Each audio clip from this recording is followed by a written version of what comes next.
एक सानो गोठालो केटो हरेक दिन गाउँका भेडा चराउन जङ्गलको छेउमा लैजान्थ्यो।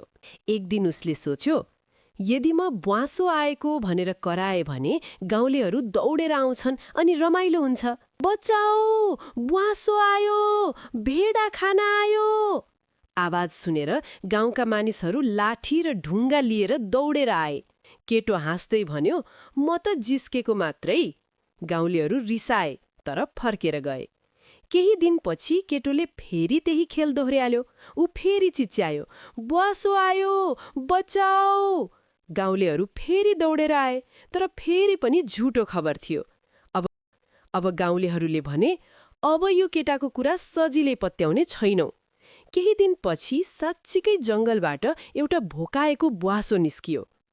ब्वाँसो आयो, कसैले बचाऊ।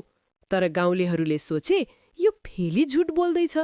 त्यसैले कोही पनि आएन। अन्ततः ब्वाँसोले केही भेडाहरू मार्यो।